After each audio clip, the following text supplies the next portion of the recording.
দোয়া এমন এক ইবাদত যেটার জন্য কোনো সময় নির্ধারিত নেই, এবং দোয়ার কোনো মাকরু সময় নেই। নমাজের তো মাকরু সময় আছে,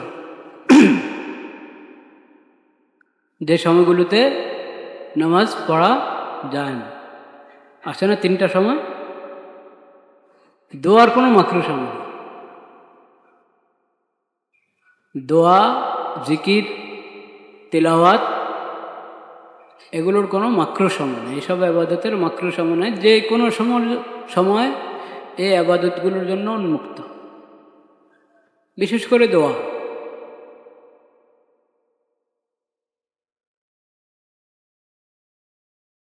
সেজন্য উঠতে বসতে যখনই মনে পড়ে তখনই দোয়া করতে পারি।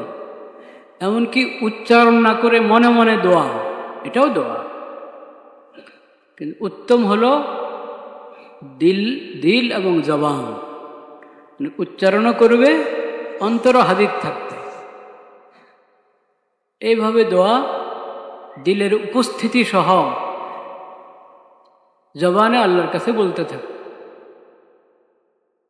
এই দোয়া একে তো ইবাদত, আবার দোয়ার দ্বারায় বন্দা আল্লাহর কাছ থেকে অনেক কিছু হাসিল করতে পারে।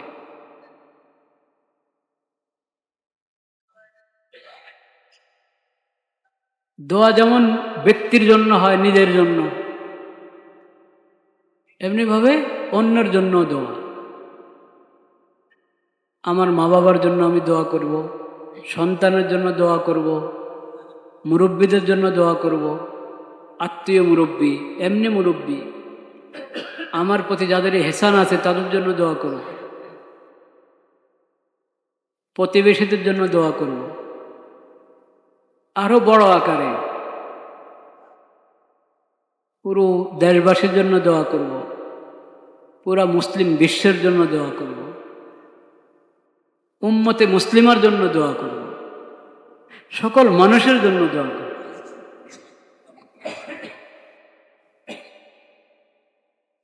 এমনকি আল্লাহর যে কোনো মাখলুকের জন্য দোয়া করব। দোয়াকে যত ব্যাপক বানানো যায় তত ভালো। কি দোয়ার মধ্যে আল্লাহর কাছে প্রার্থনা করব, কোন জিনিসের প্রার্থনা করব, তাতেও কোনো তার মধ্যেও কোনো কি নাই, সীমাবদ্ধতা নাই যে অনেক বড় জিনিস আল্লাহর কাছে চাইতে পারবো না। আল্লাহর কাছে কি অনেক বড় জিনিস আর অনেক ছোট জিনিসের পার্থক্য আছে? যা ইচ্ছা তা চাও। তো পাপের কথা বলবা না, পাপ তো পাপ, ওটা অপরাধ, হারাম। ওই ব্যক্তি থেকে কে বেশি মাহরুম হবে, বঞ্চিত হবে, যে আল্লাহর কাছে গুনার জন্য দোয়া করে।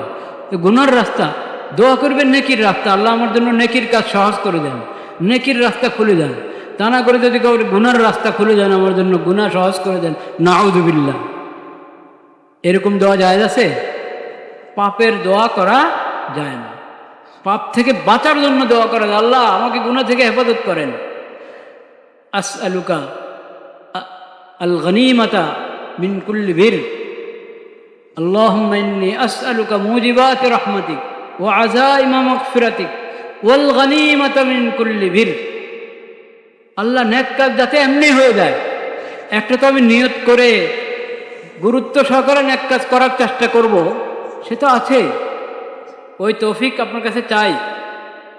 কিন্তু এমনি মুফতে মুফতে যাতে আমার অনেক নেক কাজ হয়ে যায়, এমন পরিবেশ সৃষ্টি করে দেন ইয়া আল্লাহ। ওয়াসসালামাতা মিন কুল্লি ইসম,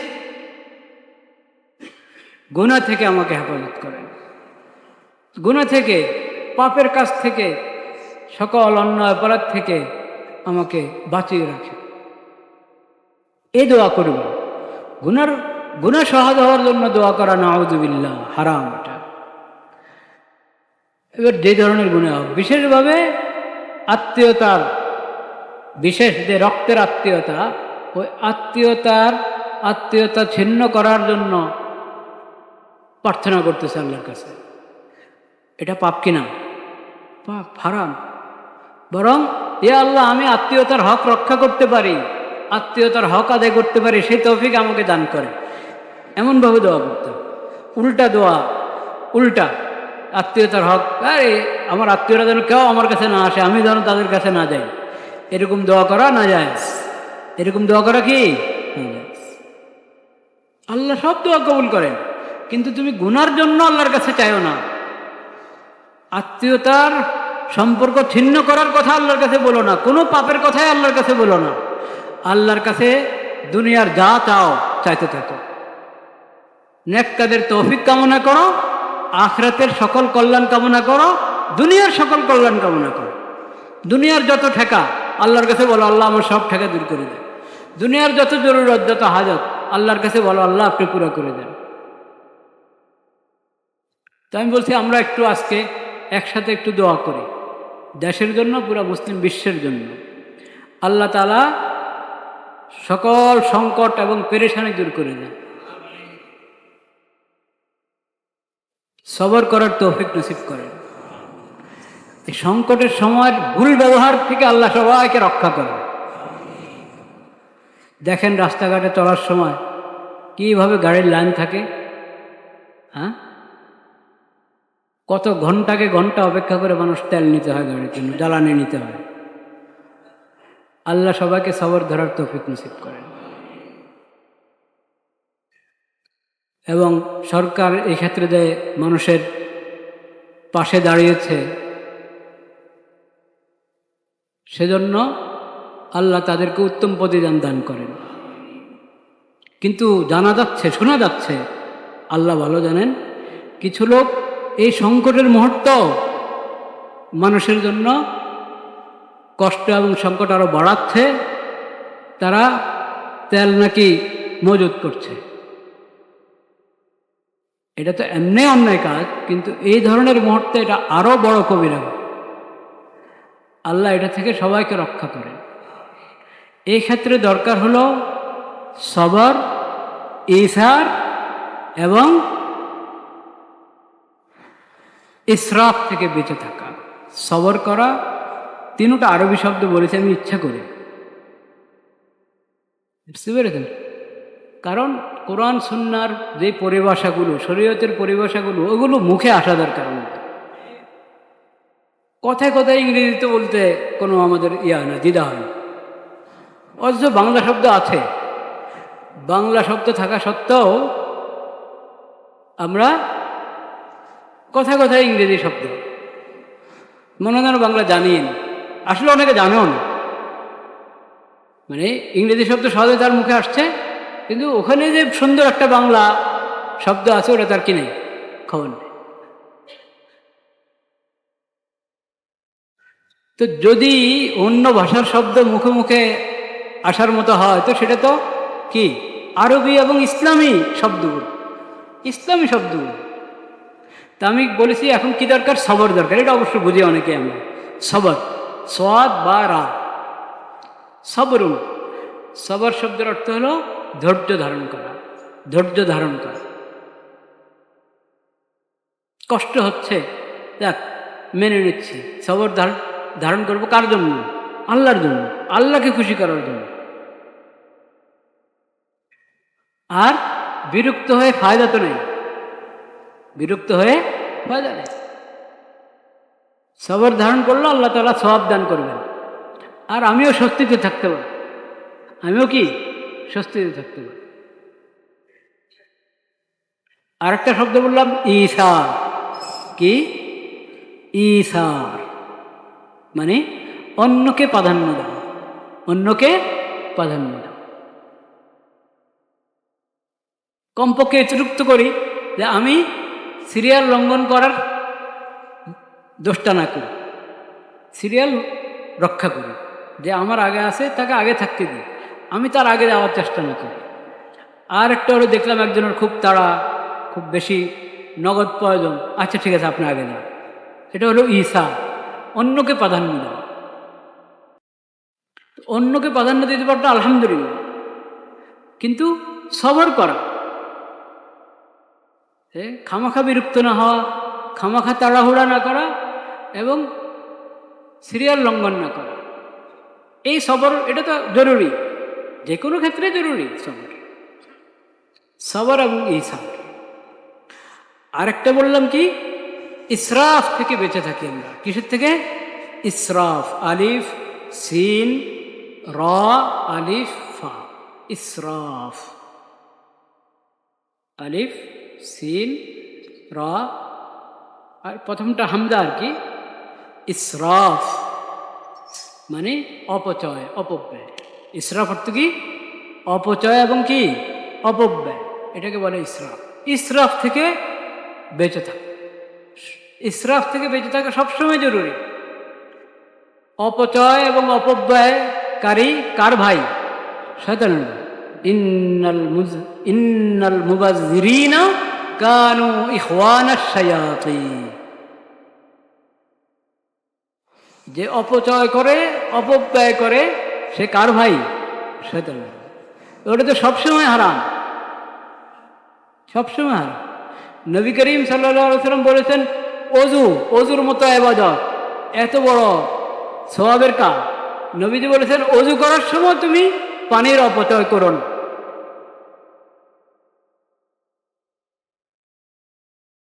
কারো প্রশ্ন হয়েছে, এটা তো নেক কাজ, নেক কাজে কি আবার ইসরাফ হয় কিনা, অপব্যয় হয় কিনা? হ্যাঁ, নেক কাজের ক্ষেত্রেও তুমি সংযমী হতে হবে। নেক কাজ বেশি করো, কিন্তু নেক কাজের মধ্যে ফর্মালিটি করতে গিয়ে কোনো জিনিসের কি করো না, অপচয় করো না। নেক কাজ বেশি করতে হবে, ভালোভাবে করতে হবে, কিন্তু নেক কাজের মধ্যে আমার যা প্রয়োজন ওটা প্রয়োজন অনুপাতে হবে, ওখানে আমি অপচয় করবো না। যেমন অজুর মধ্যে পানির দরকার, তো পানি আমি 1 লোটা পানির তো দরকার হয় না, অজু করতে আধা বদনা পানির প্রয়োজন হবে। 1 লোটা পানি দিয়ে যদি আমরা সাধারণত 1 লোটা লাগিয়ে ফেলি আমরা অজু, এটাও অপচয়ের মধ্যে পড়ে। কেন? আমরা অনুশীলন করি না, অপচয় থেকে বাঁচার কি করি না, অনুশীলন করি। কল ছেড়ে দিয়ে একবারেই খুব জোরে সোরে কল ছেড়ে দেয়, অন্যায় এটা, অপচয়। আবার মাথা করার সময় কল চলতে থাকে, পানি ঝট পড়তে থাকে। পাও ধোয়ার সময় একটু ডলতে হয়, ঘষতে হয়, পাও ডলে আর পানি ছেড়ে রেখেছে। কেন? আপনার যখন পানি দরকার তখন কল ছাড়ে, পানি নিয়েছেন, একটু 1 আঙ্গুল দিয়ে ইয়ে করে কলটা একটু ইয়ে করে দেয়, বন্ধ করে দেয়। যখন একটু আপনার পা ধুতে সময় লাগবে, মাথা মশা করতে সময় লাগবে, কান মশা করবেন, গর্দন মশা করবেন, তখনও একবারেই চলছে কল, এবং চলছে মানে একবারে এত কি বলে, এত জোরে সরে, এত স্পিডে যে পানির অপচয়ের কোনো সীমা থাকে না।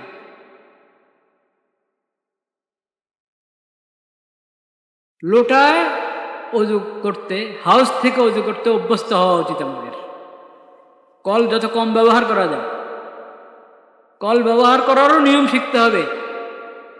প্রথমে ছাড়বই পানি হালকা করে, আবার সেটাও আবার অনবরত পড়তে থাকে এমন যেন না। তো অজুর মধ্যে যদি অপচয় নিষেধ হয়, তাহলে আপনি এবার বলেন, সাধারণ কাজের মধ্যে অপচয়ের কোনো অবকাশ আছে? আচ্ছা, অপচয়ের সম্পর্ক শরীয়ত যে অপচয় নিষেধ করেছে, এটার সম্পর্ক কি সংকটের সঙ্গে, না যে কোনো সময়? যে কোনো সময় অপচয় নিষেধ, শুধু সংকটের সময় না, শুধু সংকটের সময় না, যে কোনো সময় অপচয় নিষেধ। যেমন সফরে আসি, পানি কম, এটা একটা সংকটের সময়, তাহলে খেয়াল করে পানি ব্যবহার করব। কিন্তু নবী করিম সাল্লাল্লাহু আলাইহি সাল্লামের যে শিক্ষা, শরীয়তের যে শিক্ষা, তাহলে তুমি নদীর পাড়ে আসো, সমুদ্রের পাড়ে আসো, তাও ওজুর মধ্যে অপচয় করো না। বলেন সুবহানাল্লাহ।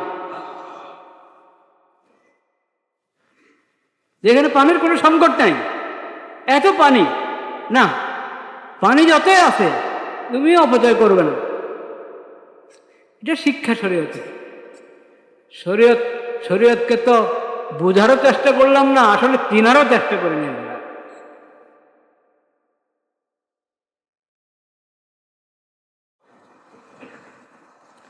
তাহলে যখন সাধারণ অবস্থা অপচয় নিষেধ, সংকটের সময় আরো বেশি নিষেধ, ঠিক কিনা? অপচয় থেকে বেঁচে থাকে, অপচয় থেকে বেঁচে থাকে। অপচয়ের বিভিন্ন স্তর আছে। অপচয়ের বিভিন্ন, তেল তো আর গাড়ি থেকে ফেলে দিবে না, কেউ ফেলে দিবে? হ্যাঁ, টাঙ্কি থেকে কি ফেলে দিবে নাকি তেল? এই অপচয় তো কেউ করবে না। কিন্তু তেলের ক্ষেত্রে কি অপচয় বলেন? তেলের ক্ষেত্রে অপচয় হলো, আচ্ছা আজকে যে আমি বের হতে চাচ্ছি, এটা কতটুকু জরুরি? ঘর থেকে যে বের হতে চাচ্ছি কতটুকু জরুরি? আচ্ছা আজকে যে আমি আমার গাড়ি নিয়ে বের হতে চাচ্ছি, আমার গাড়ি নিয়ে বের হতে চাচ্ছি, এটা কতটুকু জরুরি? আজকে একটু অটোতে সিএনজিতে চলে যাই, আজকে একটু ভাড়া গাড়িতে চলে যাই, আজকে বাসে চলে যাই, আজকে মেট্রো রেলে চলে যাই। যদি অত জরুরি না হয়, তাহলে যাদের জরুরত বেশি তারা তেল নেবে। আমি আজকে তেল নিলাম না, গাড়ি থাকুক। গাড়ি দিয়ে আমরা এই বাসার লোকেরা গ্যারেজে, তাদের গাড়ি গ্যারেজে পড়ে থাকবে, তারা এই গাড়ি নিয়ে আজকে কোনো অনুষ্ঠানে যাবে না। যেখানে বের যাওয়া জরুরি সেখানে কাছে হলে হেঁটে চলে যাবে, রিক্সা চলে যাবে, নয় সিএনজিতে যাবে, ট্রেনে যাবে, না ভাড়া গাড়িতে যাবে। এটা হলে ইসার হবে কিনা? ইসার হবে, অন্যকে প্রাধান্য দেওয়া হবে। এটা যদি করি তাহলে অপচয় থেকে বেঁচে থাকলাম। কিসের অপচয়? সময়েরও তো, সময়ের অপচয় থেকে বাঁচতে পারলাম। আচ্ছা যখন তেলের এত সংকট, তো আজকে এই প্রোগ্রাম এত জরুরি না, যাব না। আজকে বের হওয়া এত জরুরি না, আমি যাব। এর মানে অফিস কামাই করতে বলি না, কিন্তু ভুল বুঝবেন না আমার কথা। আপনাদের ডিউটি সেটা তো আদায় করতে হবে। সেটার ক্ষেত্রে আমি বললাম, ডিউটির ক্ষেত্রে যদি বিকল্প থাকে বিকল্প ব্যবহার করি, যদি অত আমার সমস্যা না হয়। এইভাবে সবর, ঈসা অবলম্বন করা এবং ইসরাফ থেকে বেঁচে থাকা, সময়ের ইসরাফ থেকে বেঁচে থাকা, যে কোনো সম্পদের ইসরাফ থেকে কি বেঁচে থাকা, অপচয় অপব্যয় থেকে বেঁচে থাকা। এমনি তো নবী করিম সাল্লাল্লাহু আলাইহি ওয়াসাল্লাম বলেছেন, কি বলেছেন? নবী করিম সাল্লাল্লাহু আলাইহি ওয়াসাল্লাম বলেছেন, লা ইলাহা ইল্লাল্লাহ ওয়ালিয়াসআকা বাইতুক। ওয়ালিয়াসআকা বাইতুক, তিনটা নসিহত দেখা দিয়েছে। নিজের গুনাহ খাতা দেওয়া হয়েছে, ওর জন্য আল্লাহ দরবারে কান্নাকাটি করো, তওবা করো, ইস্তেগফার করো, কাঁদো, আল্লাহ আমাকে ক্ষমা করে দেন। আর আমলিক আলাইকা লিসান, জিহ্বাকে কন্ট্রোল করো, জিহ্বাকে কন্ট্রোল করো। অন্যায় কথা তো বলবেই না, অহেতুক কথা বলো না। আর তৃতীয় কথা, ওয়ালিয়াসআকা বাইতুক, খামাখা ঘর থেকে বেরো, প্রয়োজন ছাড়া ঘর থেকে বেরো। এই হাদিসের উপর আমল সবসময় করা দরকার। প্রয়োজন মানে দুনিয়ার জরুরত হোক আর দ্বীনের জরুরত হোক, ইমানি লাইনের প্রয়োজন, দুনিয়ার লাইনের প্রয়োজন, যে কোনো প্রয়োজনে ঘর থেকে বের হও, কিন্তু খামাখা বের হয় না, আড্ডা দেওয়া এমনি আর কোনো কাজ না, খালি বেরো, এটা করো না। তো এটা না করলে আপনার সময় বেঁচে যাবে। গাড়ি নিয়ে বেরোলে, যদি বের হওয়ার অভ্যাস থাকে, তো এখন এই তেলের কম কম প্রয়োজনীয় ব্যবহার, এটা থেকে আমি বেশি বাঁচতে পারবো।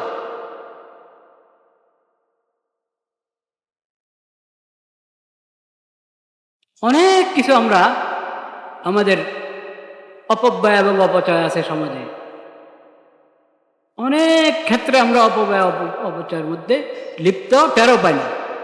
একটু ওই সংকটের সময় যদি কমপক্ষে একটু মোরাকাবা করি, ফিকির করতে থাকি যে কিভাবে আমি আমার বের হওয়াকে কমাবো, গাড়ির ব্যবহার, তেলওয়ালা গাড়ির ব্যবহার কত কমাবো।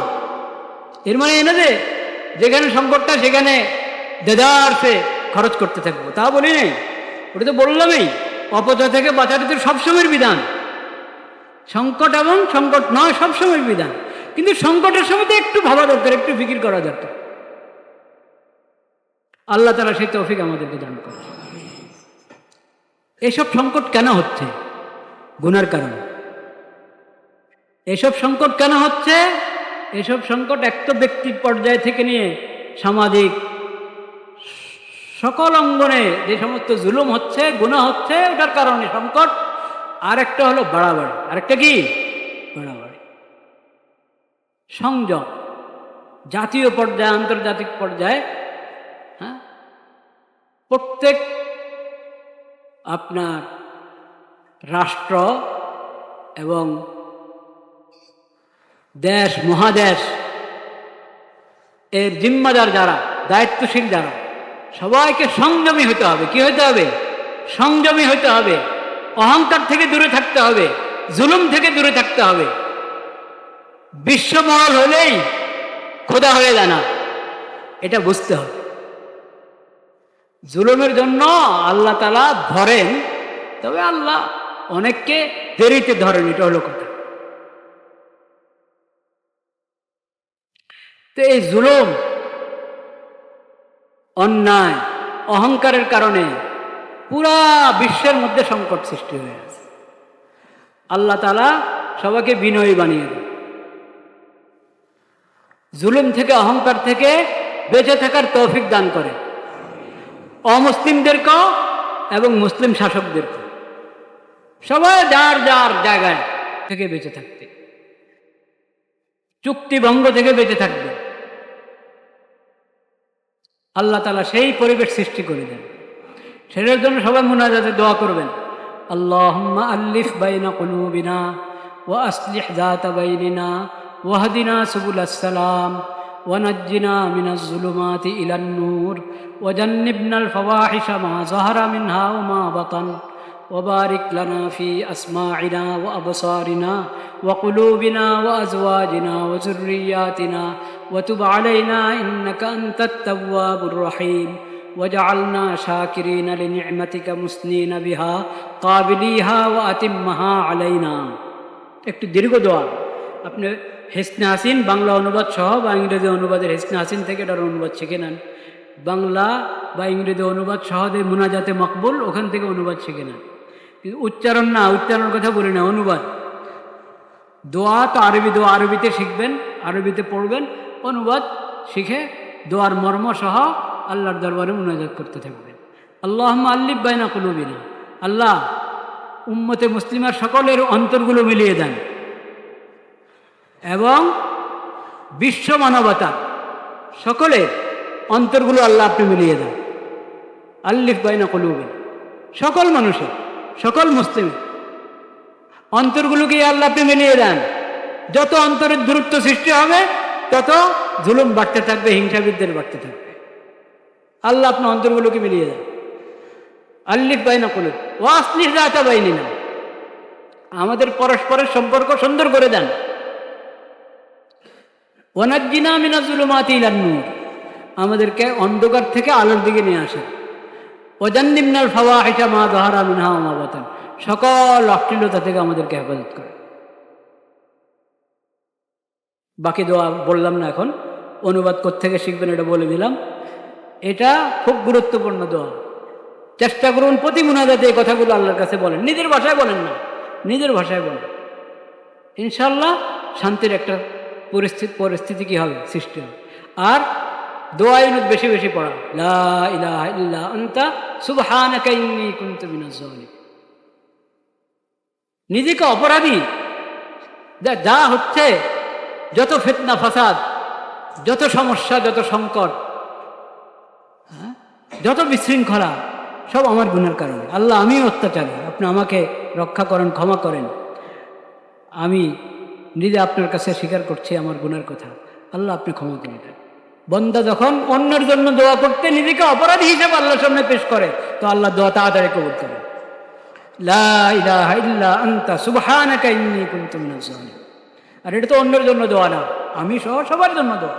লা ইলাহা ইল্লা আনতা সুবহানাকা ইন্নী কুনতু মিনাজ জালিমিন।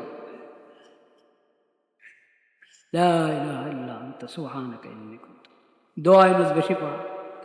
আর ইয়া সালাম ইয়া সালাম, ইয়া সালামু ইয়া সালাম। আমি চাই বয়ান একটা 10-এর মধ্যে শেষ করে দিতে। আজকে 2-3 মিনিট বা সর্বোচ্চ 5 মিনিট সময় বেশি নেব। আপত্তি আছে আপনাদের? অপচয় থেকে বেঁচে থাকি। কিসের থেকে? সময়ের অপচয় থেকে বেঁচে থাকি। সময়ের অপচয় থেকে, ঘোরাফেরা করার অপচয় থেকে বেঁচে থাকি। সব কিছুর অপচয় থেকে বেঁচে থাকি। অপচয় মানে যেটা জরুরি না, যেটা ছেড়ে দিলে কোনো সমস্যা নাই, ওটা ছেড়ে দিব। যেটাকে সীমিত করলে কোনো সমস্যা নেই, ওটাকে সীমিত করব। ওটাকে কি করব? সীমিত করব। সামনে পয়লা বৈশাখ আসছে। হ্যাঁ, পয়লা বৈশাখ। পয়লা বৈশাখে অপচয় হয় কিনা? অপব্যয় হয় কিনা? এটাকে, পয়লা বৈশাখকে সমস্ত অপচয় এবং অপব্যয় থেকে বাঁচিয়ে রাখে। দেখবেন অনেক সাশ্রয় হবে। আপনি অর্থনীতির দিক থেকে চিন্তা করেন না, অর্থনীতির দিক থেকে চিন্তা করেন। পয়লা বৈশাখকে, এই ঈদের সময় আলোকসজ্জা করে না, ঈদ যেটা ধর্মের মুসলিম উম্মতে মুসলিমার ধর্মীয় উৎসব, ঈদ উল ফিতর, ঈদ উল আজহা, ওই সময় আলোকসজ্জা করা হয়, সীমিত আকারে হলেও করা হয়। ডক্টর আফামো খালেদ সাহেব, এই উপদেষ্টা, ধর্ম উপদেষ্টা ছিলেন যিনি আগের সরকারে, ডক্টর আফামো খালেদ সাহেব, ওনার সামনে যখন এই কথা উঠেছে যে আলোকসজ্জা করতে হবে, উনি বলেছেন কি দরকার আলোকসজ্জা, এটা বিদ্যুতের অপচয় হবে, আলোকসজ্জা করবো না আমরা। তা এখন সচিব সাহেবরা যারা আগে থেকে আছেন সচিবালয়, বলে স্যার এটা সমস্যা হয়ে যাবে, চলে আসছে তো একটা প্রচলন, এটা করেন না, বন্ধ করেন, এটা হাওকে আমরা সীমিত আকারে করি। তো এই যে একটা হক কথা উনি বলেছেন, ধর্মীয় উম্মতে মুসলিমার ধর্মীয় উৎসব ঈদ উল ফিতর, ঈদ উল আজহা, সেখানে আলোকসজ্জার কোনো নীতি নাই, নিয়ম নাই শরীয়তে। করো না আলোকসজ্জা। কেন আলোকসজ্জা করবা? যেখানে যে দেশে বিদ্যুতের এত সংকট, ওখানে কেন আলোকসজ্জা করতে যাবা তুমি? বিয়ে শাদী তো করো না, ঈদের মধ্যে করবা না, তো আর বিয়ে শাদী তো কেন করবা? বিয়ে শাদী তো করো না, কে শুনবে আপনার ওয়াজ? হ্যাঁ, ওয়াজ শুনতে রাজি নেই মানুষ। যেটার ব্যাপক প্রচারণ, ওটার বিরুদ্ধে ওয়াজ শুনতে মানুষ কি নাই? রাজি নেই। কিন্তু শরীয়তের হুকুম, মানুষ কে শুনবে কে শুনবে না, কে মানবে কে মানবে না, ওটা তোমার দেখার বিষয় না। তুমি হক কথা, যেটা শরীয়ত সুন্নতের কথা, ওটা বলে যাও। সেজন্য আমি আল্লাহর উপর ভরসা করে বলেছি, পয়লা বৈশাখকে আপনার সমস্ত অপচয় অপব্যয় থেকে কি করেন? বাঁচিয়ে রাখেন, বাঁচিয়ে রাখেন।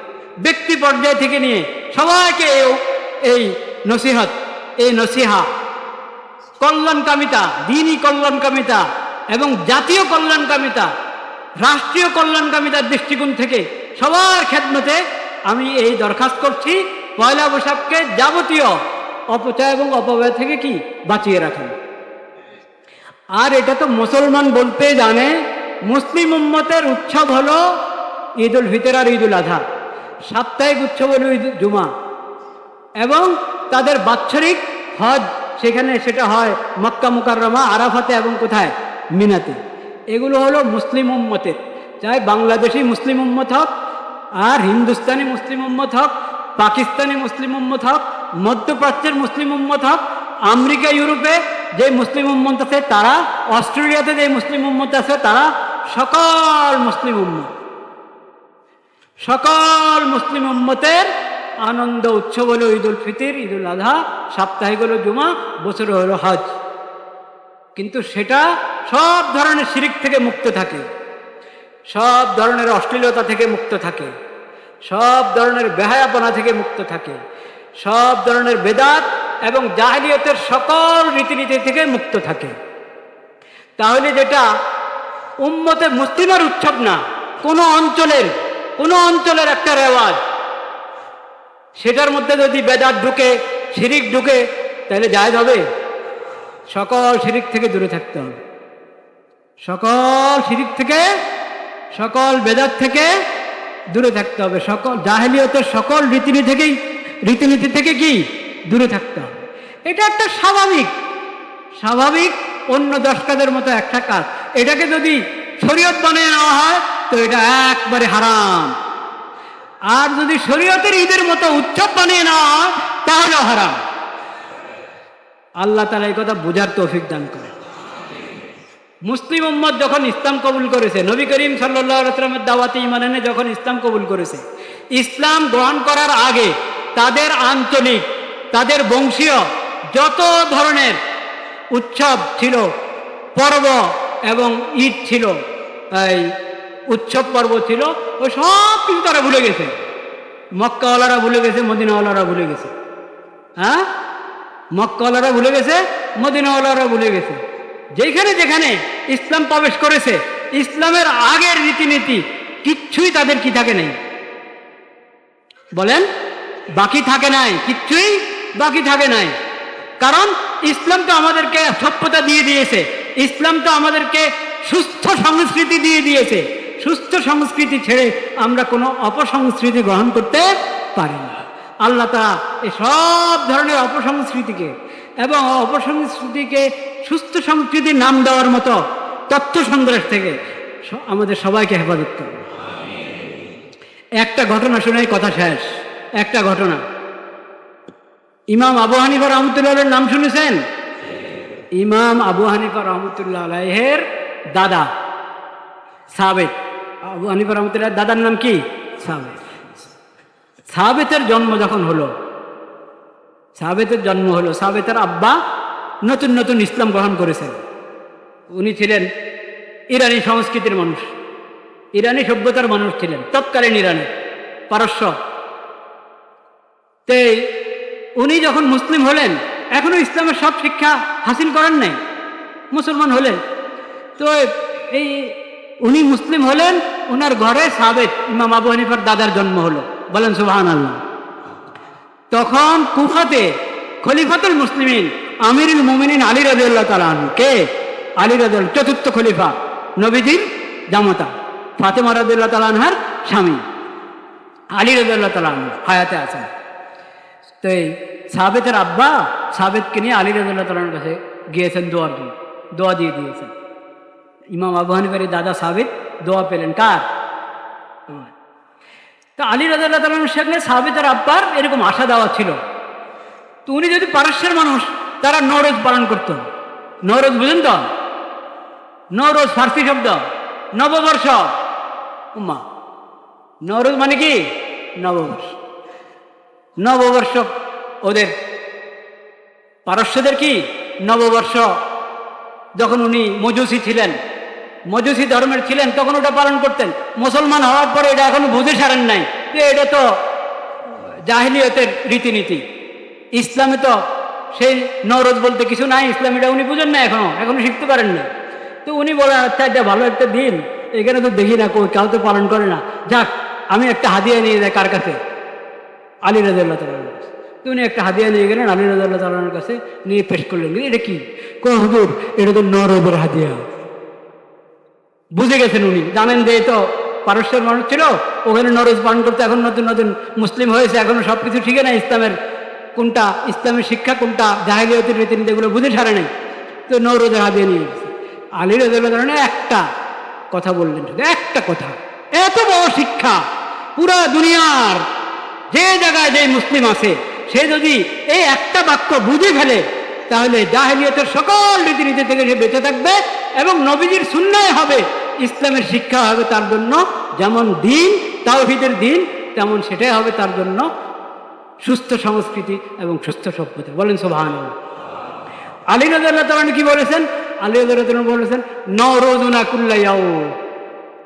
বাবা তুমি বুঝো না, আমরা তো মুসলিম উম্মত, আমাদের তো প্রতিটা দিনে নওরোজ, আমাদের প্রতিদিনে হলো নববর্ষ। বলেন সুবহানাল্লাহ। আমাদের প্রতিদিনে হলো নববর্ষ। এটা হলো ইসলামের শিক্ষা। প্রতিদিন কিভাবে নববর্ষ, এটা আল্লাহ হায়াত রাখলে অন্য কোনো জমে বলবো ইনশাআল্লাহ। ওয়া আখিরু দাওয়ানা আনিল হামদুলিল্লাহি রাব্বিল আলামিন।